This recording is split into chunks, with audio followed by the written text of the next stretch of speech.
So, hi everyone, my name is Shurabe. I'm from Mexico and I'm a current facilitator and the president for the Organization of American States Committee. And today I have the honor to present the Creative Director, Creativity and Innovation, Penn State University, Herbert Reiningers. And as mentioned before, he is currently working as the Creative Director at Penn State University. And through his career, he has helped several global nonprofit organizations working towards societal change. Over the years, he founded his own design company and worked for the design boutiques in Europe and for several global ad agencies, and now for Penn State University in Pennsylvania. Mr. Reiningers, it's a pleasure having you here as a speaker today, and welcome. Well, thank you so much, and good morning to everybody, and good afternoon, and good evening, wherever you are in the world. It is a great honor to be here. I'm very excited to have that opportunity to share some of my experiences. We will go through a presentation that I have prepared for you. And at the end of it, we hopefully will have a nice experience, exercise together. And after that, there will be time for questions. So if you have any questions along the way, please put them in the chat. And then either Rodrigo or Shurabe will curate those and we can talk about that at the very end. So, what does it mean to be social? That's the theme today. And we want to talk a little bit in depth about that. So not just, okay, social, I'm on Twitter, I'm on Facebook, I'm on Snapchat, and I also interact with TikTok a little bit. Does this really make you social in the real sense? It also goes to who we really are. And I will now start sharing my screen. Here we are. So remember, in the last few days of this conference, we had conversations on national and global issues of politics, technology, and economy. These are all things from outside, right? But today I would like to take you on a journey within, a journey inside ourselves, into a reality that exists within every one of us and which defines who we really are, what opportunities we will encounter in our life, and what we may create from these opportunities. So again, the big question really is, who are we? And I don't mean what's your name and what language do you speak and what country do you come from. I mean, who am I? And when I say my body and my hands and my brain, then who is that I that says that? Who actually owns all these parts? We're also going to talk about what means being social. And as I said earlier, it does not just mean, okay, we have a lot of social media accounts and we engage in them all the time. Does this really make us social, or is there something beyond that level? One thing's for sure, social media has shown us that we really want to be connected. We need to be social. It is really what makes us human. You could say it is even embedded in our genes. So in this hour we have together today, we are going to explore answers to these questions, not just on a mental understanding where you can nod along, but through a tangible, verifiable experience, something we can feel on our central nervous system. Okay, but first, let's explore a simple, or maybe not so simple, experiment. So you see 3 points here. 9 points and an arrow. I know you have, in previous sessions, you have played with writing on the screen while somebody is speaking. So here now you have permission to do that, but only through this experiment. And after that, please do not write on screens anymore. So the question is, how can you connect all these 9 dots with 4 lines that are consistent, meaning you do not stop and start somewhere else. So you make one line and from there you go into another direction, and some people are already starting. Okay, so you've done 4, but you left 1 point out. So can you erase that, please? I gave you a hint actually with the first arrow. Try again.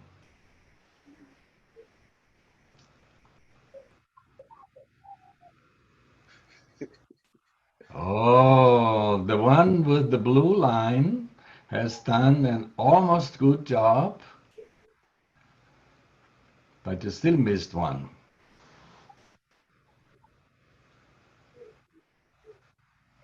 Well, the one with the red line, you actually separating the lines. They need to be connected.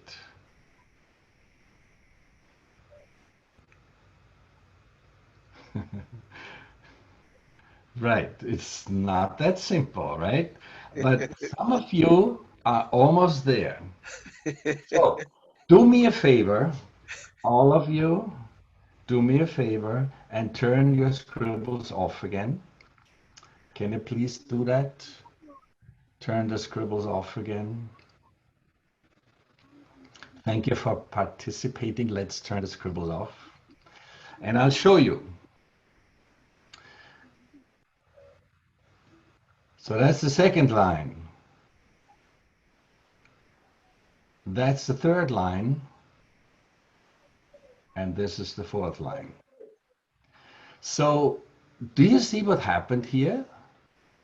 We just went across the perceived boundaries, our perceived limitations. You know, you see these 9 dots and you think the lines need to be within that boundaries of those 9 dots. But actually, the solution is to go outside of that limitation. So this is just a little experiment where our brain gets sort of teased into thinking, okay, what can I do if I have a problem that is outside of the sort of normal solutions? And often, most often, the solution for a difficult problem is not within the problem that created the issues in the first place. So in order to solve something, you have to go outside to find a solution. So that's the first takeaway. Now, I don't know if this was difficult or easy for you. I hope it did give you a little pause to think about how to approach problem solving. Now, I'm going to introduce one more experiment, and that is a little bit more difficult. So I need you all to really focus and pay attention. We are simply, can you please remove the scribbles from the screen?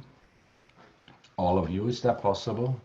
Or can Rodrigo do it? I don't know how to do it. Yes, continue, take them all off. Thank you. All of you, please. They will be disturbing as we move forward.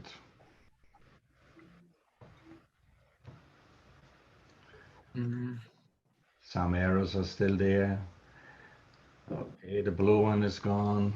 How about the red one? Don't make new ones, please. The red ones are going. Thank you. Don't make new ones, please. The black ones, could they go away, please? And the big gray arrow as well. Okay. So let's assume that's fine. We're counting to 21. That's very easy, right? 1, 2, 3, 4, and so on and so forth. But we add a little twist to that. Each one of us gets to say a number. But we are not defining who says first and who says second. So let's say Guy says 1, and I say 2, and then somebody else says 3, but at the same time, yet another person also says 3. Then we have lost. We have to start again. Does it make sense? So we count to 21 without two people saying the same number at the same time. And the best way how this works is if you keep your attention away from any distraction. Just pay attention to all the people that are currently here, and we'll start. Anybody can say 1. 1. You have to unmute yourself. Unmute. 1, 2, 3, 4, 4, 5, Hold on.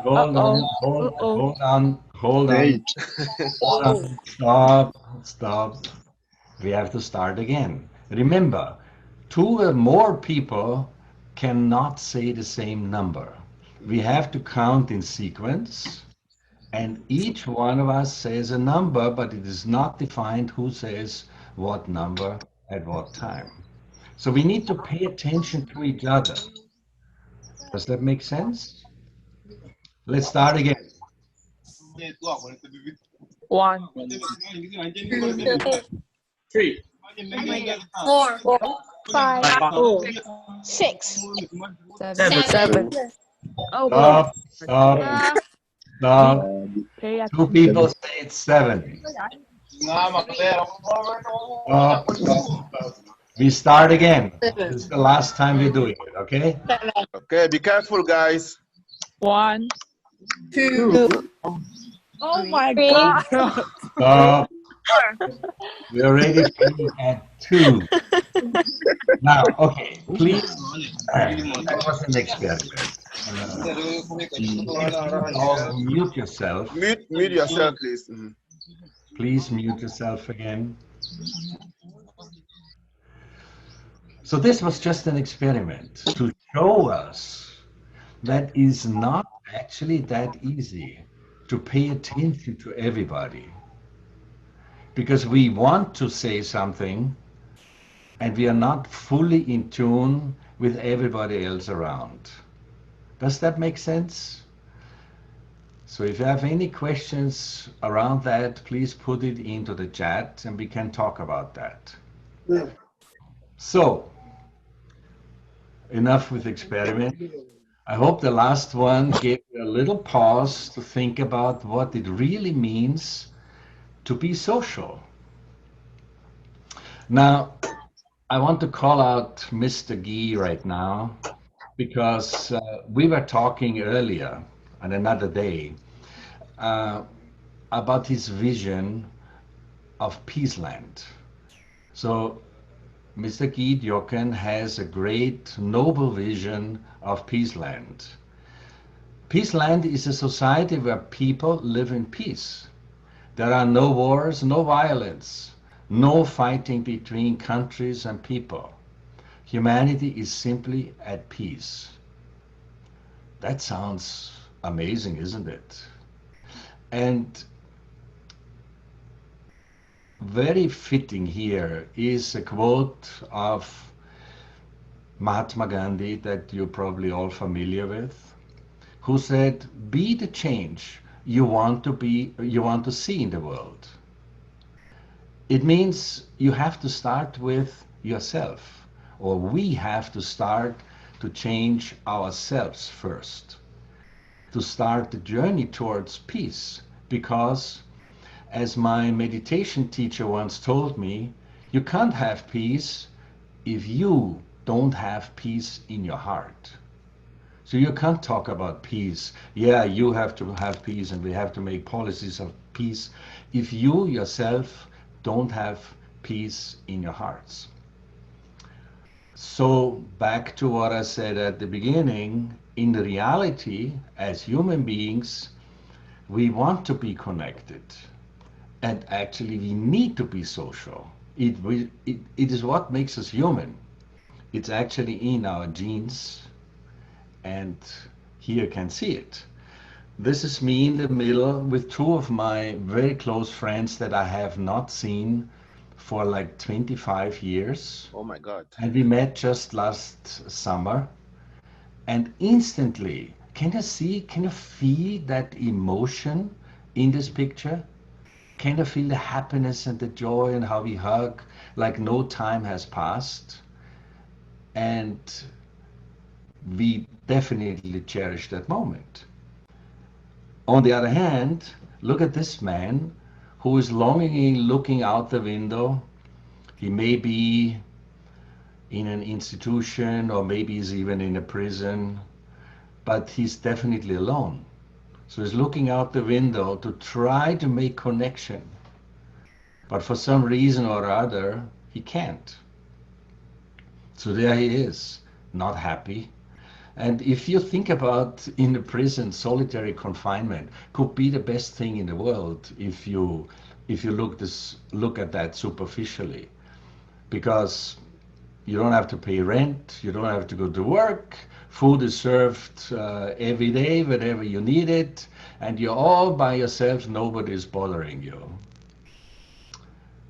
But we all know that's not as it is. We suffer if we are segregated, if we are disconnected from everybody else.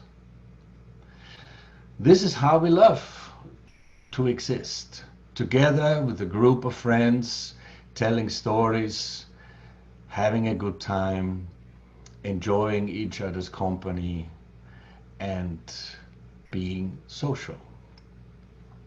So social expresses itself in many different ways. I want to show you a little example. Remember, I am a creative director, so I'm a designer by profession. And I worked at the International Atomic Energy Agency, which is part of the United Nations, for 6 years. And one of the things I noticed there is that people are very polite to each other, but not always honest in their politeness. So I created a social campaign. This was probably in 2003. Some of you may not have been born at that time, but definitely there were no social media at that time. So Facebook didn't exist. That came 2 years later, and all the other things that we use today didn't exist. So I thought I need to use a different medium. So I created posters.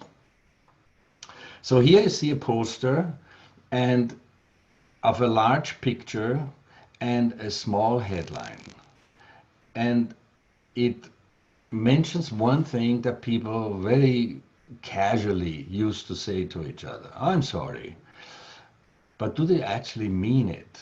So then when you look on the lower part of it in even smaller text, when was the last time you said that and you actually meant it? And then even smaller, quotes from famous people. So here, this one is from Abraham Lincoln, our famous president. When I do good, I feel good. When I do bad, I feel bad. And that's my religion. So these posters were quite big. For those that understand meters, it was about a meter high, and so A1, if you understand that, pretty large. I produced that, and nobody in the entire building of 5,000 people knew about this, except my direct supervisor, who gave me the okay. Because as you may know, at the United Nations, you can't just go ahead and print something and then show it to everybody.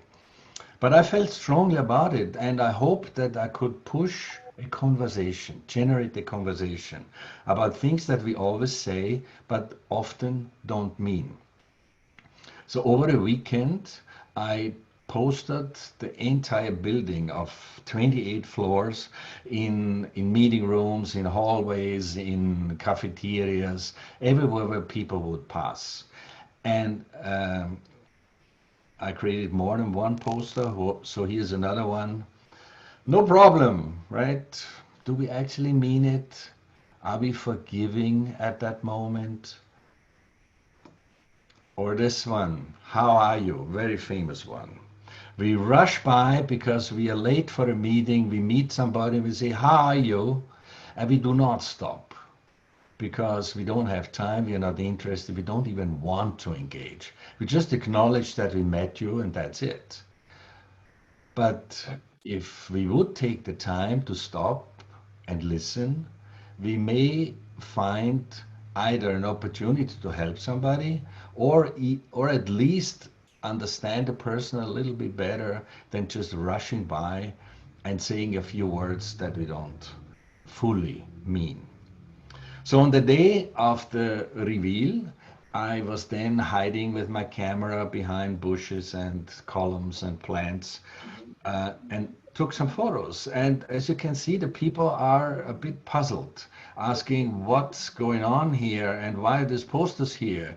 And a lot of people actually said, who authorized that? And what's behind that? Is this something that the Director General wants to tell us something? So people were literally not sure how to understand that. And because the text on the posters at the bottom especially was very small, so they had to actually bend down, stoop down to read it.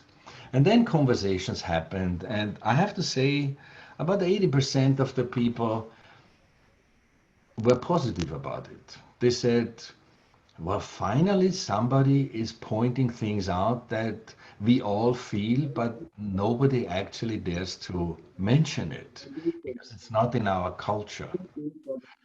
There were people who said, ah, what a waste of time and what a waste of resources, and somebody has put so much work into it. Don't they have anything better to do? And that's okay.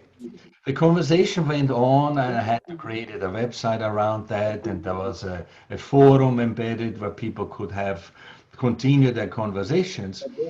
And then eventually, the question became louder and louder. So, who is behind all this? And interestingly, can you please, can you, somebody has the microphone on? Can you please mute yourself? Thank you. So interestingly, the Director General sent an email to all staff, and he said that he had authorized that campaign, which was not 100% correct, but I was very happy about it because suddenly the whole thing took on yet another dimension. And I left after my time was up there, and many years later, I connected with people who are still working there, and they said, you know what? Some of these posters are still up, and people are still talking about what you have started. So, being social. Now, there's a larger picture to all of that. And you may have heard about this Swiss philosopher and scientist Carl Gustav Jung. He definitely was a very enlightened person. And he said, we live in a very special time. And the time is right. We live in a time of transition. He called it an evolutionary shift from Homo sapiens to Homo spiritualis. So these are two Latin expressions.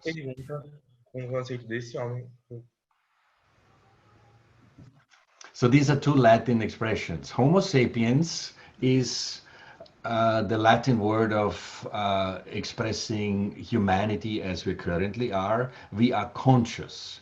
We know that we exist, as opposed to animals that don't know that they exist. Homo sapiens. So we know we exist. But Carl Gustav Jung, that was 100 years ago, already predicted there will be a shift to Homo spiritualis, meaning a person with a spiritual inclination, or the understanding that we are not just our body, our mind, our intentions, but we are actually beyond all that. We are a spiritual human being.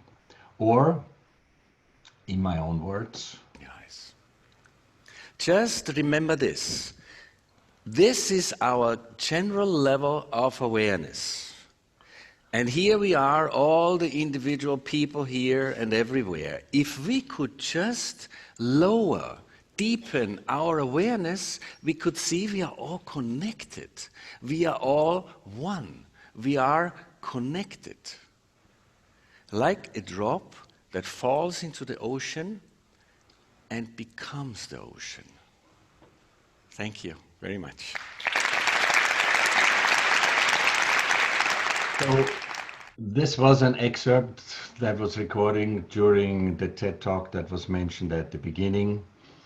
And that drop that falls into the ocean is really an interesting metaphor how to understand that we are connected.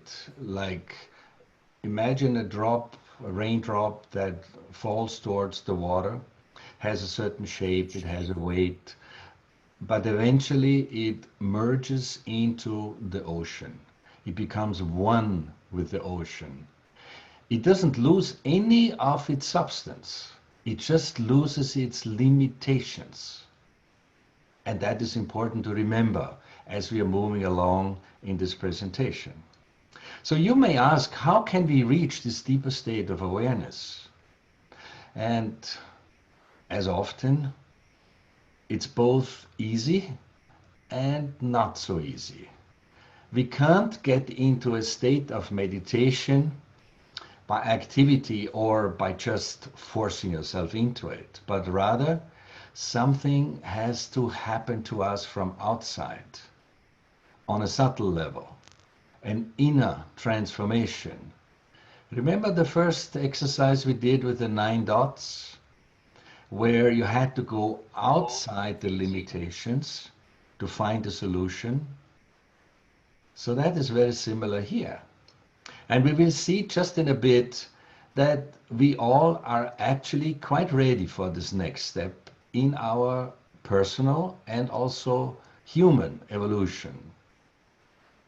Everything within us is perfectly capable to experience an inner transformation, the experience of a new awareness of our inner reality.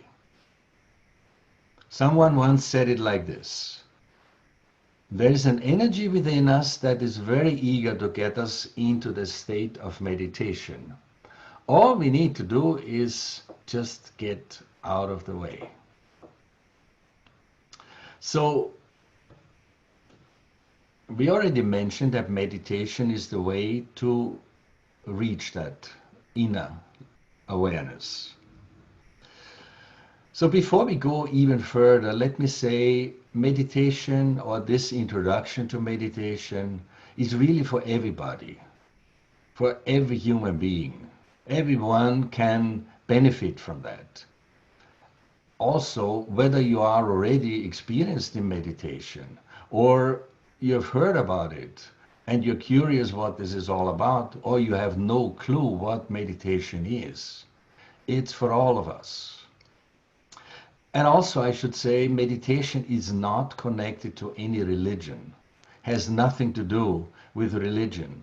Whether you're Muslim, Christian, Hindu, Jewish, any other religion, or you agnostic, it doesn't matter. As long as you are a human being and you want to learn about meditation, you can. Okay, so what is meditation actually?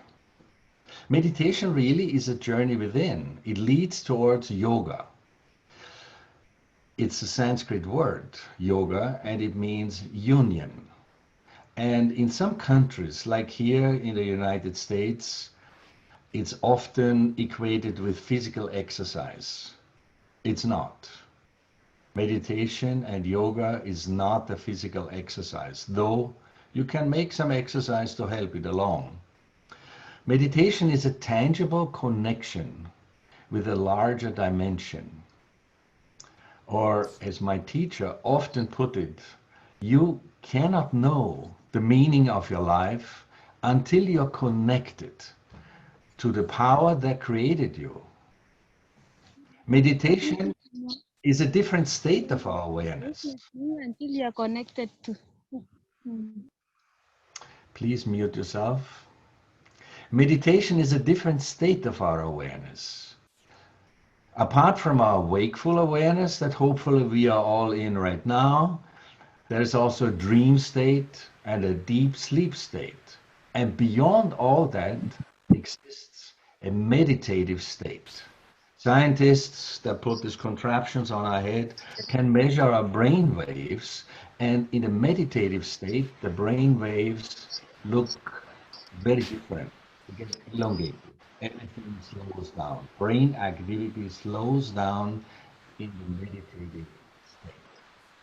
So meditation is not something that we do, but it is a state of our awareness. Let's remember that. So, just to repeat, yoga means union. Union with a larger dimension, like the drop that falls into the ocean and becomes the ocean. It's not a meditation, is not a physical exercise, but it's the experience of a subtle reality that exists within us, all of us, and that allows us to discover who we really are. A big sentence, right? So let's look at that.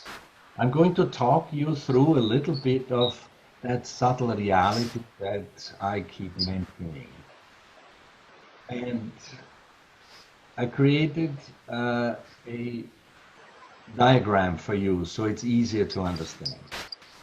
So there's a human being, and there are different things inside of us. They are not real. So if you were to open your body, you would not find all these parts. They are on the level of energy. They are subtle elements. That's why we call it a subtle inner energy system. It consists of 3 channels. So here's the left one, the blue one, and the right one. The left one is the side of our desire. The right one carries the energy of action and also points towards the future. And then there's the central channel, and that brings us into the present moment. It also represents the evolution. So past, future, and present. If you remember, or if you consider that the past, even a minute ago, doesn't exist anymore, and the future, a minute from now, or a month or a year from now, is not yet here. The only thing that's real is that moment now in which we all are connected. So that reality of the present moment is one of the aspects that meditation helps us to realize and to maintain for a little bit longer than just nodding the head and say, yeah, that sounds cool. Then there is another component in the subtle system. You see this triangular bone where the red arrow points right now. This is the triangular bone at the bottom of our spine. And in Latin, again, it's called os sacrum, meaning sacred bone. Since ancient times, people called it that way. They didn't quite understand why, but for some reason they called it that way. And in fact, there is an energy stored in this triangular bone that has the potential to become awakened. And then it will rise in the central channel and go through all these different sort of circles or stars or energy centers that you see along the way. We talk a little bit more about that because there's meaning to each and every one of those. I'm not saying you need to remember everything that I'm saying here. I'm just giving you very high level overview so that the exercise that we want to do together makes hopefully a little bit more sense for you. So the first energy center that is actually below the triangular bone stands for innocence. We will talk a little bit more about what this actually means, because I have seen in the years that I am teaching this meditation that many people don't even understand what that word means, innocence. We'll get there. The next one is creativity. So here, with this energy quality, we can actually create something. But let's remember that creativity that we have, and I am a creative director, so for me this is very close to my heart. We cannot create anything that's living. You can cut a tree and make a table out of it.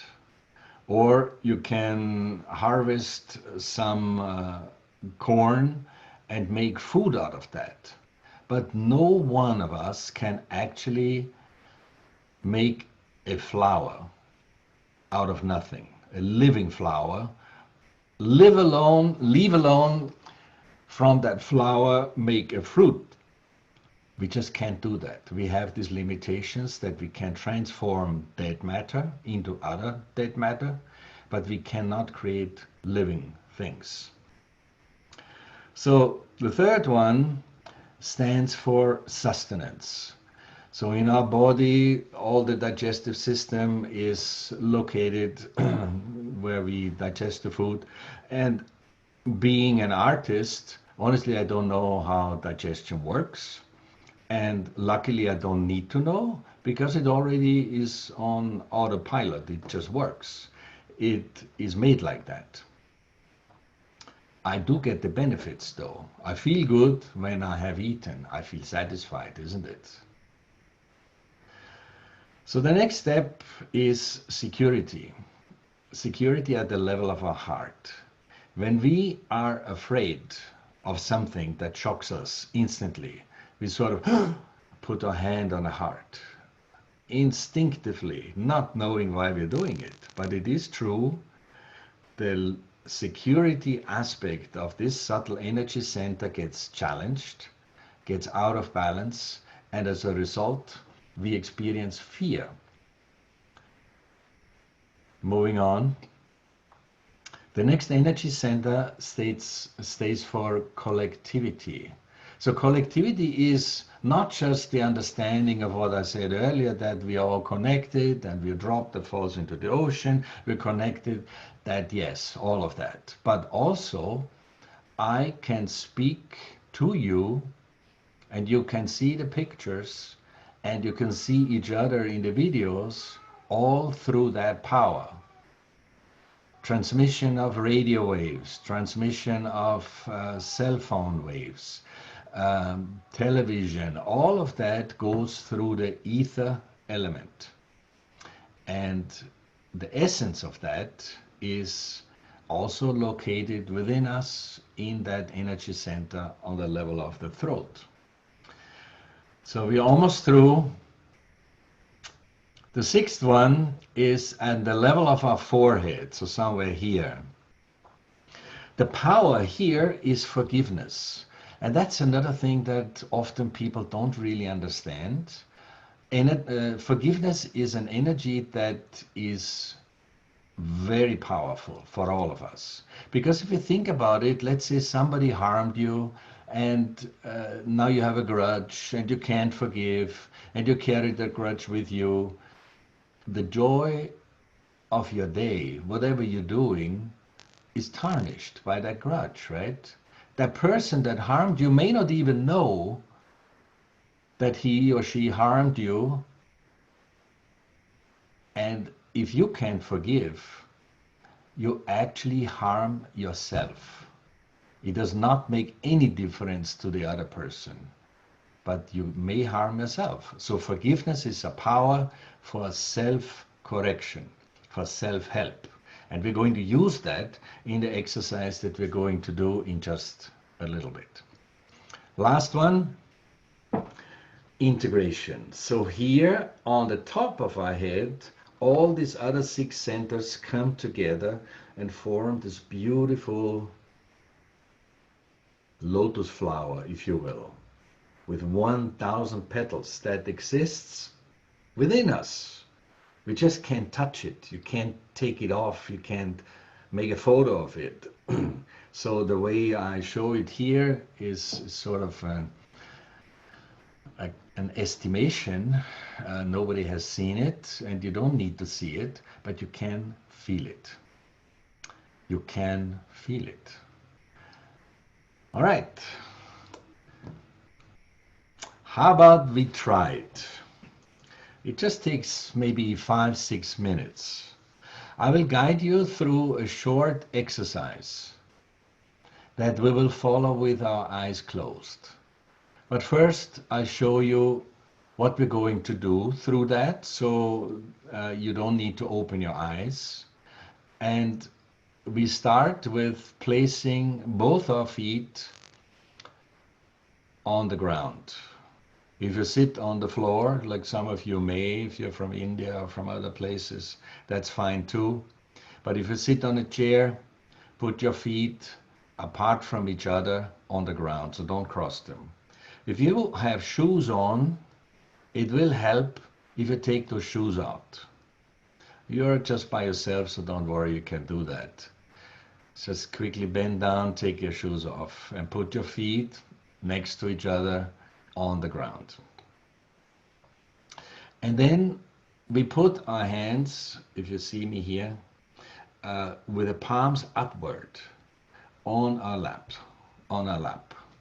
and just sit very relaxed. Eventually in that meditation, we will use the right hand and place it on different parts of the left side of the body.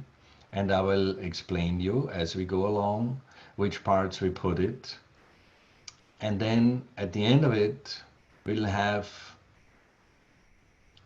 a moment of silence, hopefully. As we go along in this meditation, we will also have a silent conversation within ourselves. So we will use affirmations, expressing our desire that we want to get into this meditation. So here is the explanation of what we're going to do.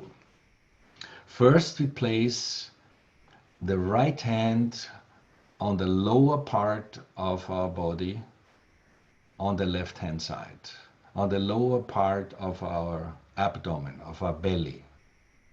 The right hand. The left hand with palm upward on the lap. Doesn't move, stays always there.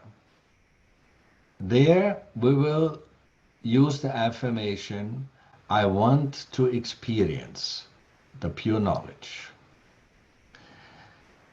Then next we move the right hand to the upper part of the abdomen on the left hand side, and we say inside of us, I am my own teacher.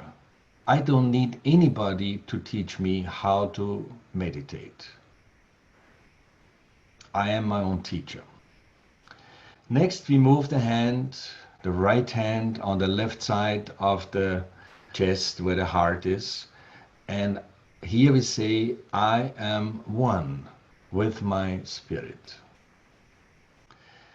Then we move the right hand in the corner of the neck on the left hand side. So I show it in the video also, but you also see it in the little illustration here. And here we say, I do not condemn myself. I do not condemn myself.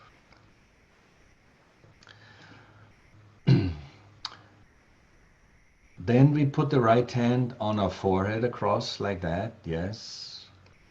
You can bend your head a little bit if you wish. And here we say inside ourselves, I forgive everyone, including myself. And finally, the right hand stretched, the fingers on top of the head, you can create a little pressure.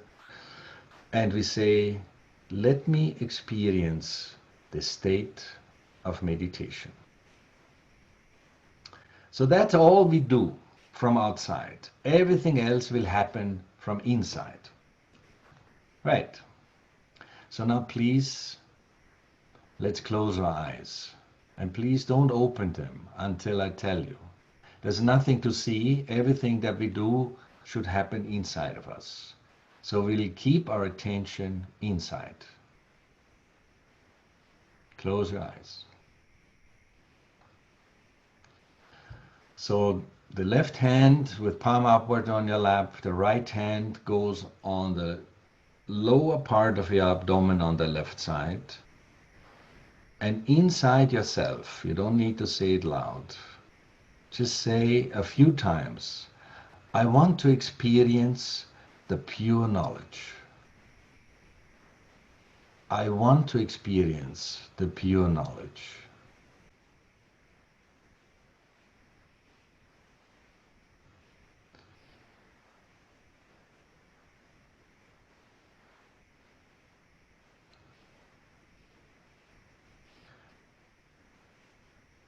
Now move your hand on the upper part of your abdomen, the right hand on the upper part of your abdomen on the left side of your body. Here you say a few times again, I am my own teacher. Just affirm it. Don't think about it. Just affirm it. Say it inside yourself. I am my own teacher.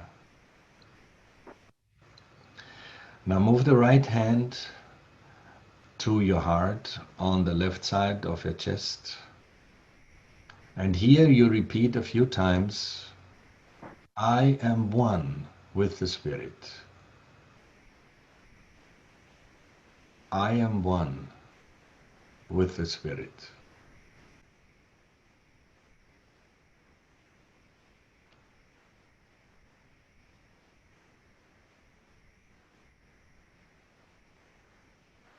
Now let us put the right hand on the left side of our neck so that the fingers can touch the neck from the back. You can turn your head a little bit to the right if you want. And we say here, I do not condemn myself. I do not condemn myself. Repeat it a few times. Say it with all sincerity.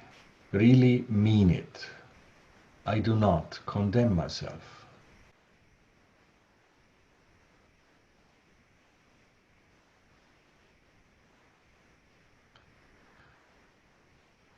Now let's put the right hand on our forehead. You can bend your head a little bit forward. And here again with full sincerity we say, I forgive everyone, including myself. I forgive everyone, including myself.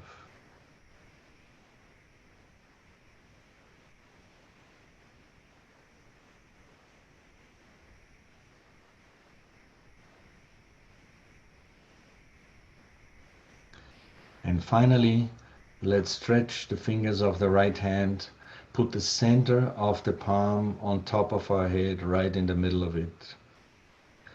Push down a bit. And say, let me experience the state of meditation. We say this in our freedom because I cannot force you to be in meditation. It is your own desire. So put your hand up there and say in your heart, let me experience the state of meditation.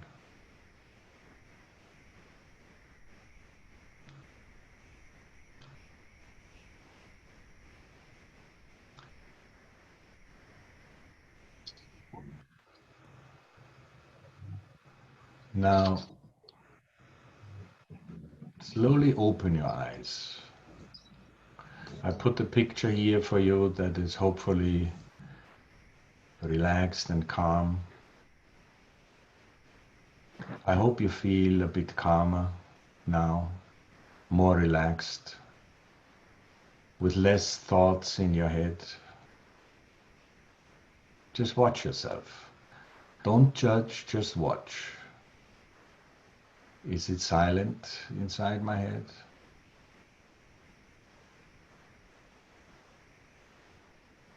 You can also pay attention what you feel on your hands. So both palms upwards, the hands are back on your lap. Do you feel a cool or warm flow of energy going over the palms of your hands?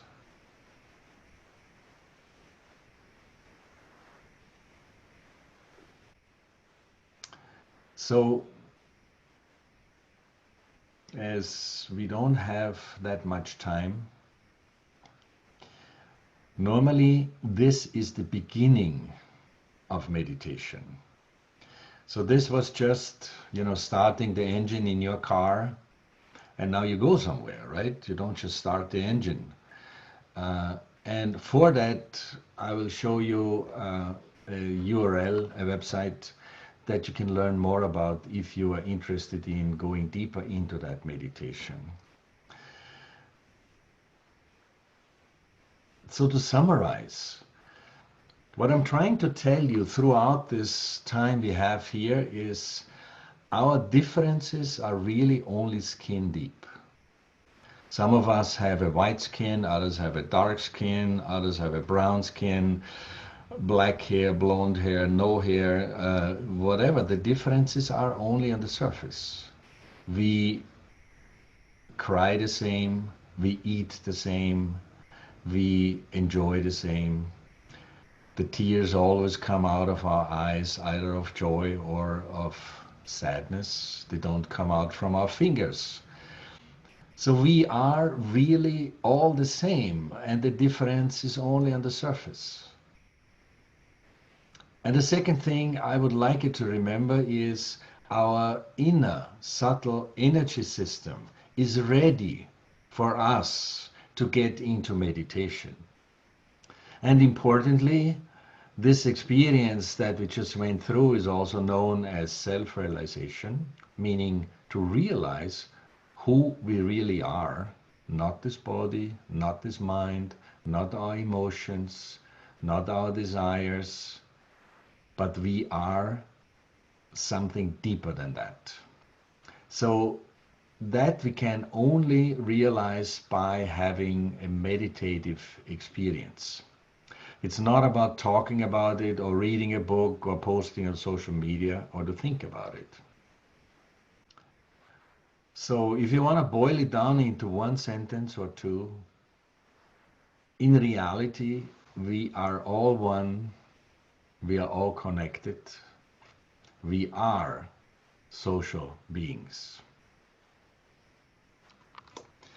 So that brings me to the end of my screen share. If you see here, you see my email if you want to get in touch with me, and a website, vmeditate.co, so that's not a typo, where you can find out lots more about what you can do to reach that state of meditation, what are the benefits of it, and why it is so important that many, many more people around the world will get into that state of meditation, because then we realize there's no point to fight against each other.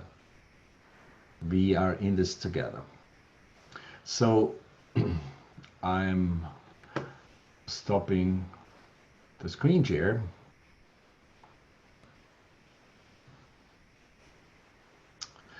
Again, it's a wake-up call. I call this a wake-up call from you, and I thank you one more time because the students, they can see, they can feel, and I think what we stated earlier is that this is a movement now. Okay, we are going to still remain engaged, and we're going to be inviting you. I know they have some questions.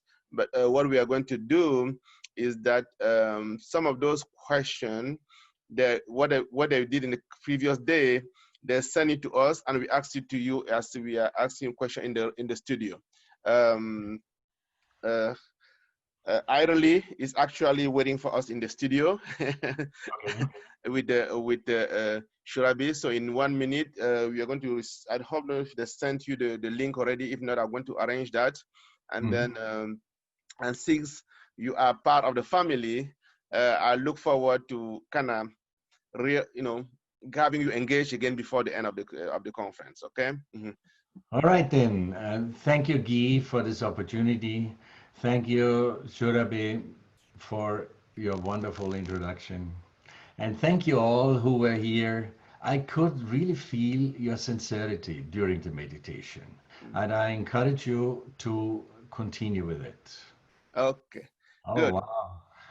So the last thing before we move to the other room is the fact that, as the Center for Peace is based in Frederick, Maryland, and in Maryland, and all our elected officials from the city, for the city council to the federal government, they are all 100% behind this project, and they know that this could not happen without people like you. So you have an official citation that was signed by the Maryland Senate for you to say thank you for donating your time, your energy, and your expertise to all these young people that are going to make tomorrow a better place. Thank you very much. Thank you. Thank you, Guy. Okay. Thank you all for we're here, and I hope I see some of you somewhere in the world. I'm looking forward to that. Okay, thank you. For student, again, send your question to Shurabi. She's going to ask some of them at the interview right now. Thank you very much. Okay, I'm turning over to Rodrigo. You have the floor. Okay, thanks, Guy. Thanks, Mr. Herbert, for that amazing conference. It was really useful for everybody, I think. So we really appreciate your time and your work. Thank you. Thanks so much.